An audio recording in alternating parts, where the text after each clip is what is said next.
This is getting absolutely ridiculous. The music industry, the major labels, and the AI companies with regard to AI music just can't figure anything out. I'm about to expose a lot of contradictions here. But first, let's go to what Young Guru recently said. I've actually interviewed him. I'd love to have him back on here to talk about this exact topic. Recently, Rolling Stone interviewed him, and this is what it says. Jay-Z's longtime producer, let me get myself out of here. Jay-Z's longtime producer, DJ, and engineer Young Guru says it's become common for hip-hop producers to make funk and soul samples out of AI rather than license original music or hire musicians. So I know a lot of producers think this is a cool thing to do because, you know, sample clearance is evil, and I've said sample clearance is evil. I understand why people do this. I understand why musicians use AI. I absolutely do. I've obviously used AI. You've seen me do it. I just need us to be honest with ourselves. So when we say something like, well, I'm just using AI to make my visuals, I'm just using AI to make my logo, I'm just using, and for the record, I designed my logo myself, I'm just using AI because I can't find a singer or I don't want to pay a singer, I'm just using AI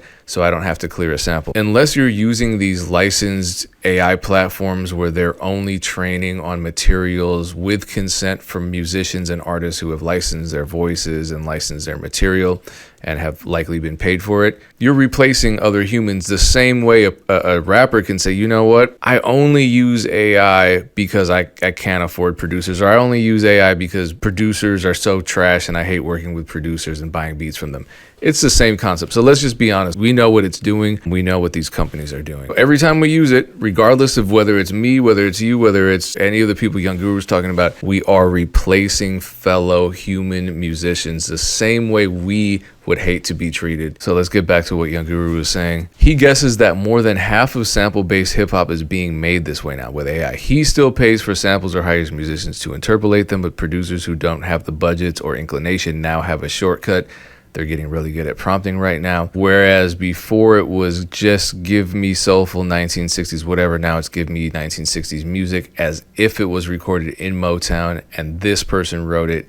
Give me 1970s music as if it was recorded at Stax, if this person wrote it and if this person played bass. Okay, now this is why I would love to talk to Young Guru about this statement, because he's in spaces that I'm not in. I've heard AI samples, what I think are AI samples being used. There's this one song right now that's, I believe it's in the top 20. I'm pretty sure there's an AI vocal sample in the hook. I'm pretty sure it sounds like an AI vocal sample, and nobody can determine what the source of this sample is. And this song is on its way to becoming a hit. So that's one example. I haven't heard others other than the Sexy Red record with Drake. We know that contained an AI sample. So as far as I can tell, in the last couple of years, I've only been able to spot two. Young Guru is saying 50% of producers are now using AI samples. Now, what's interesting about his statement was he was talking about the prompts. Let's go back to the prompts that he was mentioning. Give me a 1960s song as if it was recorded in Motown and this person wrote it. Or,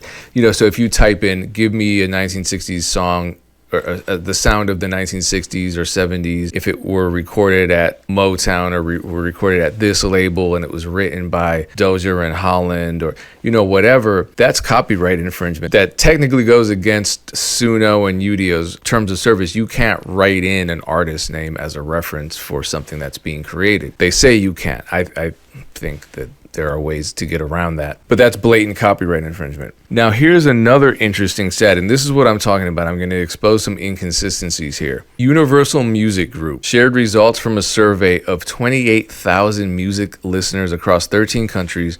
What they found was that 79% of people, the majority of all people surveyed out of tens of thousands of people, that human creativity is essential to music. Nearly 70% say they are not interested in AI artists, period. Over 75%, so still the majority, even more, say they want clear labeling of AI generated music. So does this survey show that people across the board unequivocally do not want AI, period? No. But the vast majority want human music, or claim they want human music. The vast majority claim they want AI music labeled. Here's a contradiction. This is what's interesting. Universal Music Group conducted this survey and released the results. Why is Universal Music Group releasing these kinds of results when they've invested in generative AI over the last several years. Most of it has failed, but most recently they settled with Udio and announced a partnership. Since they've announced that partnership, Udio has not resurrected its functionality, so it's basically a dead website right now. Will it come back? I don't know. I don't believe they've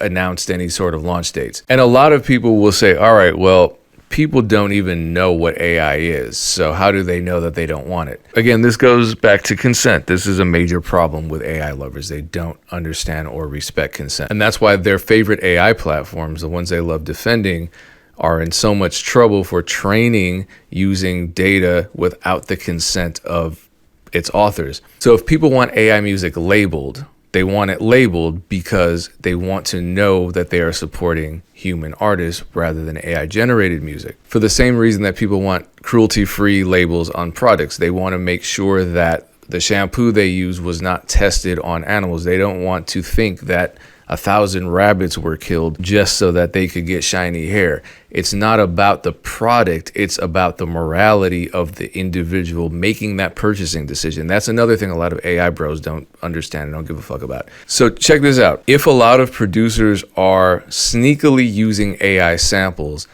and the vast majority of people do not want AI music if it's not labeled, then we producers are a big part of this overall picture and this conflict that's happening with the labels claiming they're fighting these AI platforms. These lawsuits are still ongoing. UMG hasn't settled their lawsuit with Suno, for example, yet. Warner Music Group has, but the labels are simultaneously suing AI platforms, partnering with AI platforms, developing AI platforms of their own, releasing surveys showing that people don't want AI music, while also releasing music that, according to Young Guru, is now 50%, if it's sample-based, 50% AI generated. What a weird space we're in. Another pretty obvious contradiction that needs to be talked about is the fact that these labels are simultaneously developing AI technology and partnering with AI companies while also developing AI detection tools. And actually, this may not be so much of a contradiction. Let me explain why. This is really interesting. There are only 3 major record labels on the planet: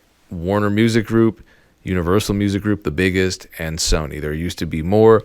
This is capitalism. Platforms you think are independent, publishers you think are independent, no, now major labels have bought them up. But Sony's doing something interesting. So as I said earlier, the vast majority of these lawsuits are still hanging in the air. So Top Music Attorney's class action lawsuit is ongoing. That hasn't been settled. That hasn't even come close, I don't think, to reaching a final judgment. But again, UMG settles with Udio. Warner Music Group settles with Suno. Suno really hasn't changed the way they're functioning. The one label that hasn't settled a single damn lawsuit is Sony. Now, Sony is also, I covered this on a previous video, I believe out of the 3 majors, the only one that is using AI detection software, developing AI detection software. As this is happening, Deezer has achieved profitability for the first time ever.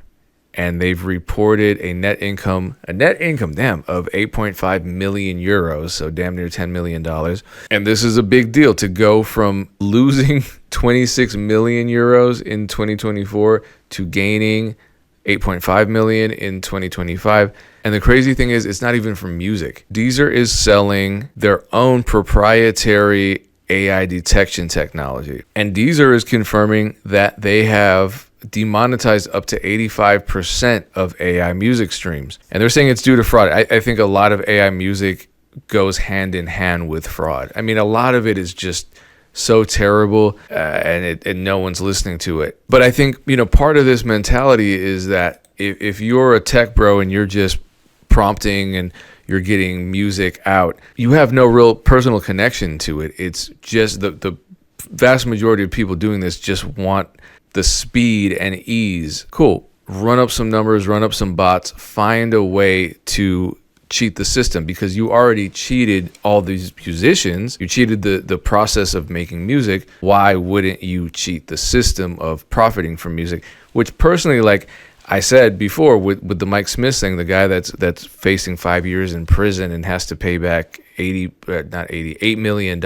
in royalties from having created hundreds of thousands of AI songs and then run botted streams on all of them to generate $10 million. They made an example out of him. Labels do it, but they do it to human artists.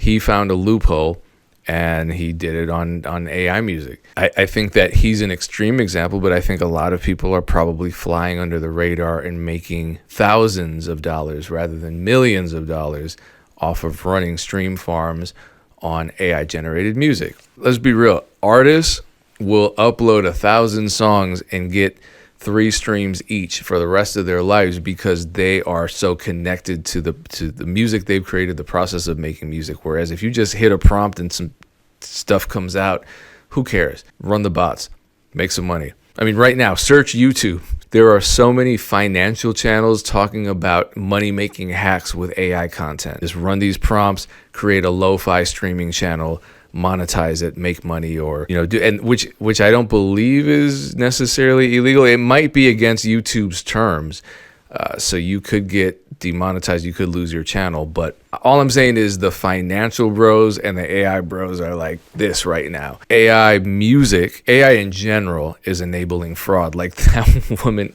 I'm getting sidetracked, but this is hilarious. Like this is obviously AI, but people sent this.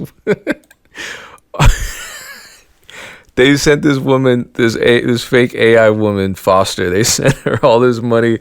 She got more than 1 million followers because you thirsty, stupid motherfuckers. Man, AI, the scamming. Oh, the scam. We're about to see some of the most amazing scams, and we haven't even gotten to like deep into the shit. The face swapping technology, all the deep fakes, and like you could scam, bro. People's grandfathers thought they were in relationships with famous celebrities. People's grandmothers thought they were secretly dating Brad Pitt. And this was before they could actually FaceTime with these scammers who could pretend to be those celebrities. Now they can. It's about to get bad. I'm getting sidetracked. Let me end on this. This is an interesting video from Top Music Attorney. Her lawsuit, her class action lawsuit against the AI platforms is still ongoing. Follow her for information on that. Will Google kill Suno? Google gonna destroy Suno? Is this the end of Suno or the beginning stages? Not because of the lawsuits, not because of the backlash, because a bigger bully just entered the arena. Google quietly went and purchased Suno's competitor, formerly known as Refusion, Producer AI. Well, this isn't a new competitor. I remember Refusion. It sounded terrible, but that was years ago. In the relevant marketplace. This is multi-bajillion dollar Google coming in and saying, we're going to be essentially like taking over. Now, obviously, Suno is facing like really serious allegations. Multiple companies are suing. We're suing on behalf of independent music makers. But while all of these different lawsuits are ongoing, the market is still going to move forward. Historically, what that means is that independents are left out of the conversation without a seat at the table. So here's my hardline position. If your music trained the machine, you deserve compensation. Yeah, because we know damn well that Google's not going to ethically train. They're going to find some loophole to trick people into.